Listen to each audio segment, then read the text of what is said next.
Este programa tem o apoio de Planicare. Vá pelo seguro.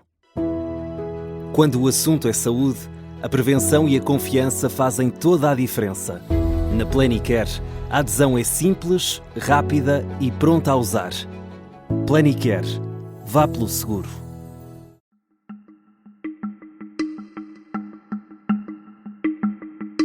Esta é a história do dia da Rádio Observador. Quão resistente deve ser um novo hospital a sismos?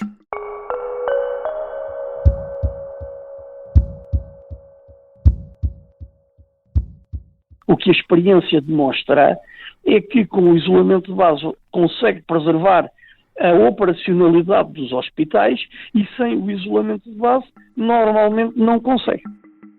Apenas um dos 3 edifícios do novo Hospital Lisboa Oriental, também conhecido como Hospital de Todos os Santos e que está a ser construído, vai ter isolamento sísmico de base. Esta decisão contraria uma recomendação do Tribunal de Contas e de vários especialistas. Ao Observador, a Administração Central do Sistema de Saúde confirmou que apenas o edifício A do novo hospital vai ser construído com isolamento sísmico de base. É neste edifício que ficarão instalados os principais serviços do hospital, como os blocos operatórios e todos os internamentos. De fora ficam o edifício B, onde se pretende instalar serviços como a medicina física e de reabilitação, a psiquiatria e a hemodiálise, e o edifício C, dedicado aos serviços administrativos de ensino e de investigação. O que é que significa esta decisão? Estamos a construir um hospital novo, contrariando as regras antissísmicas? Estamos a pôr em risco a resposta de emergência em caso de catástrofe? Vou conversar com o engenheiro Mário Lopes, professor do Instituto Superior Técnico em Lisboa. Eu sou a Teresa Abcacis e esta é a história do dia de quarta-feira, 22 de abril.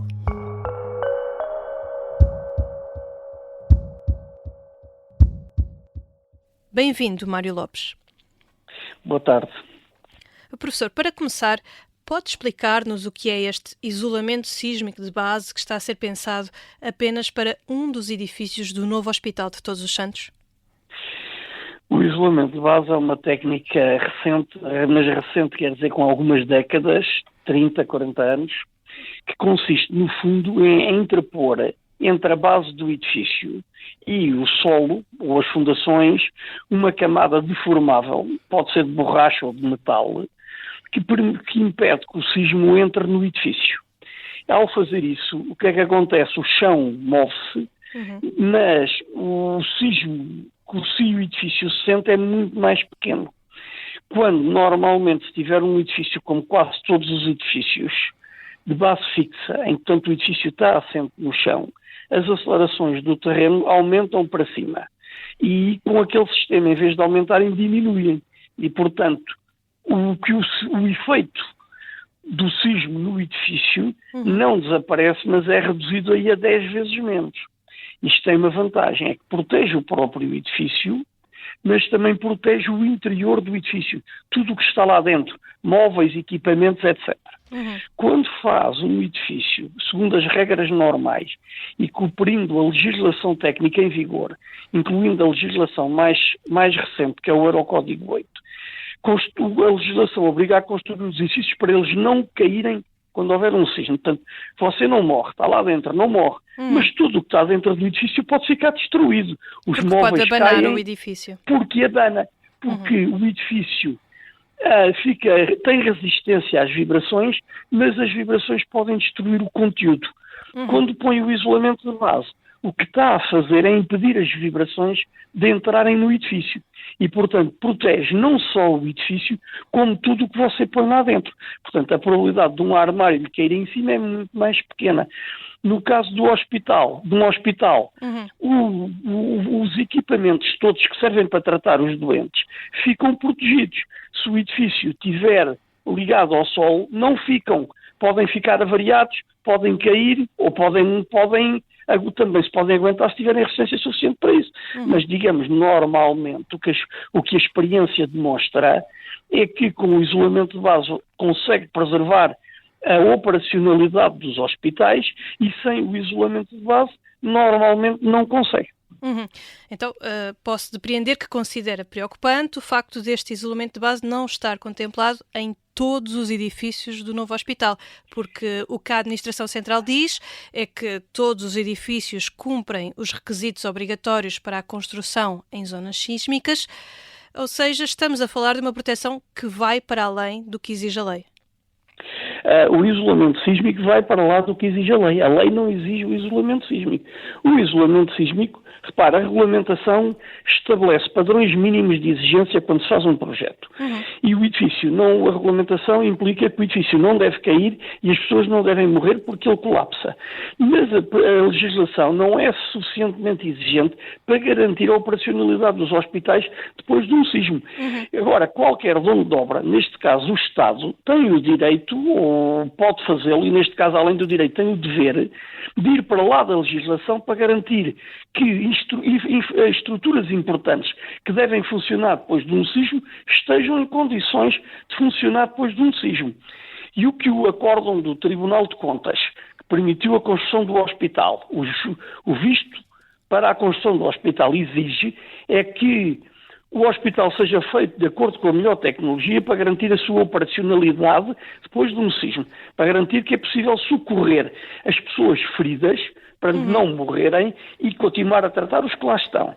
Ora, o que é temos que entender uma coisa também, é que o hospital tem universidade, tem bibliotecas, tem salas de aula e certas partes do hospital, se não tiverem essa proteção, ficam nas mesmas circunstâncias que diversos outros edifícios do mesmo género em outras escolas no país inteiro. Isso é aceitável, mas o espírito do acordo do Tribunal é que tudo o que é importante para tratar as pessoas depois de um sismo tem que estar operacional. E eu não sei como é que isso pode fazer com um edifício só. Já voltamos à conversa com Mário Lopes. Na segunda parte deste episódio falamos sobre o risco sísmico de Lisboa e a preparação das construções.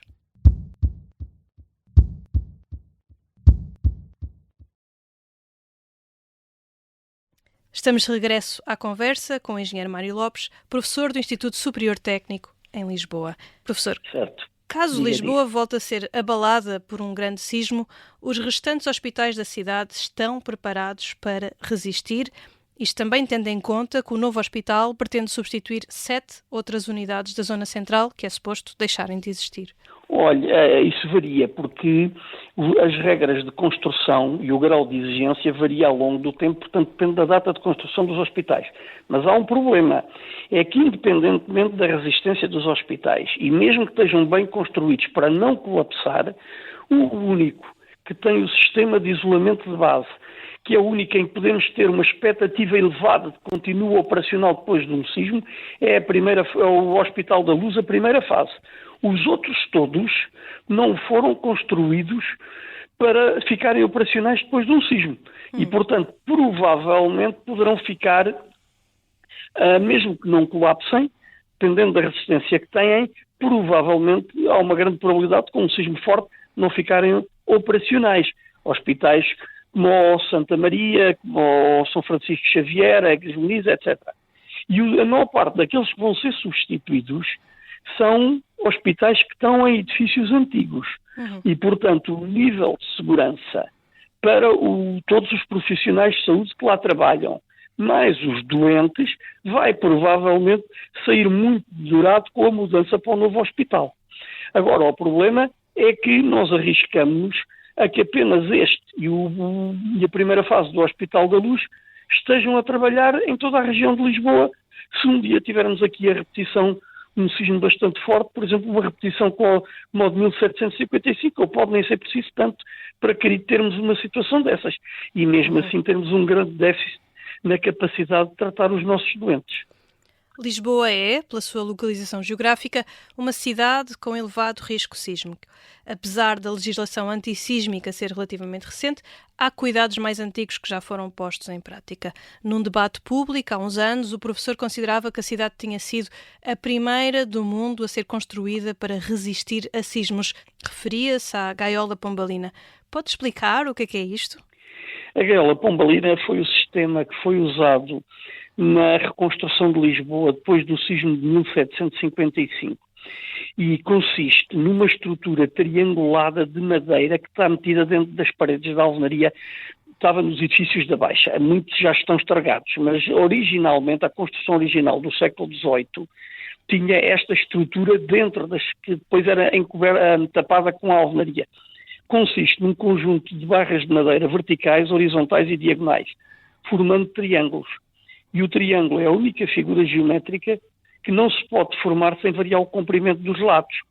Portanto, qualquer força horizontal, como as forças que os sismos provocam, que atuam naquelas estruturas, elas estavam preparadas para resistir. Os edifícios pombalinos bem feitos foram edifícios do século XVIII com a resistência que era exigida na anterior regulamentação portuguesa, portanto, com níveis do século XX, está a ver? O que é extraordinário. Não, obviamente, que hoje nós sabemos fazer melhor do que isso.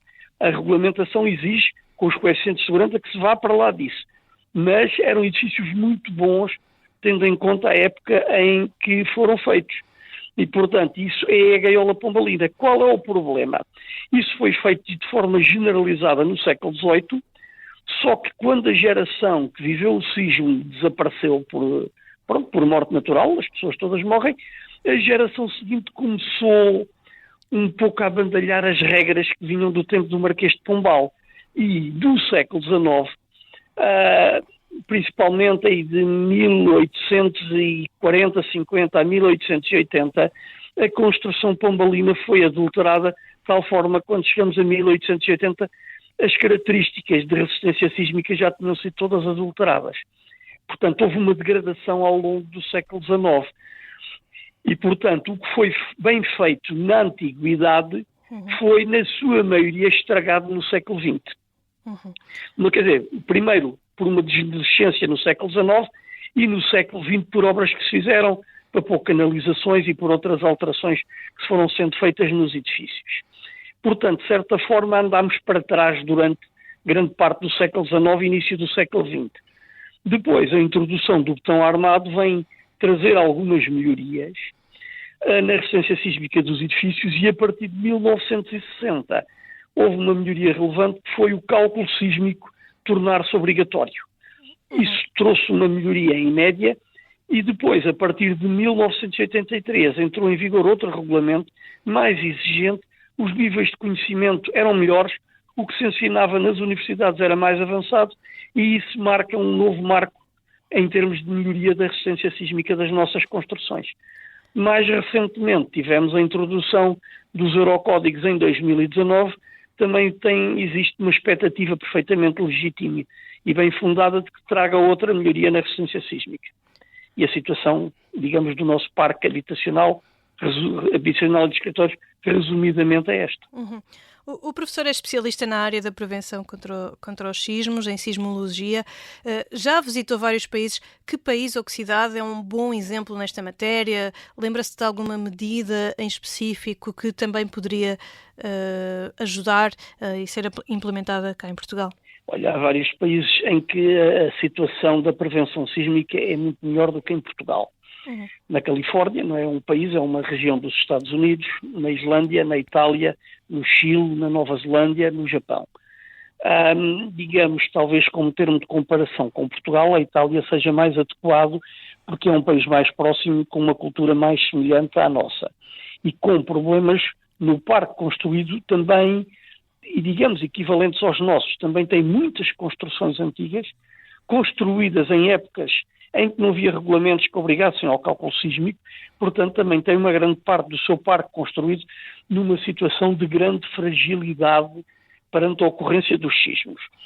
Simplesmente em Itália houve uma mudança qualitativa muito grande em 2002, porque houve um sismo pequeno que destruiu uma escola em que morreram muitas crianças.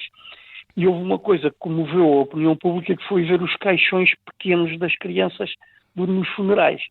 E então o governo instituiu programas de redução do risco sísmico com uma grande ênfase nas escolas. Nós também temos chamado a atenção que muitas das nossas escolas, onde estão as nossas crianças, estão em edifícios que não foram construídos para resistir a sismos. E é absolutamente inacreditável que o Estado encare esta situação com a indiferença com que encara e que não haja medidas concretas para reforçar as escolas, além de outros equipamentos importantes para a proteção civil, como é, por exemplo, o caso dos hospitais para atender os feridos, etc. Eu poria muita ênfase nas creches, nas escolas onde estão os nossos jovens, muitos edifícios. Há muitas creches em Lisboa e que estão instaladas em edifícios antigos, sem cálculo sísmico, com muito pouca resistência. E não se percebe como é que os governos, não é um governo, são os governos, podem ser indiferentes a esta situação. Temos aqui muito para fazer. E, digamos, se quiser reforçar os edifícios antigos nas zonas de maior risco sísmico do país, está a falar de um trabalho de décadas. Um trabalho que demora muito tempo. O ponto da questão em Portugal não é quando é que isso vai acabar, é quando é que isso vai começar. Porque quanto mais tarde começarmos, mais pessoas vão morrer quando vier o próximo sismo. Devíamos estabelecer prioridades e ter alguns investimentos nos edifícios que considerássemos mais importantes. Eu diria aqueles que são economicamente importantes, os que são importantes para a proteção civil e as escolas. Obrigada, professor Mário Lopes. Foi um gosto, obrigado.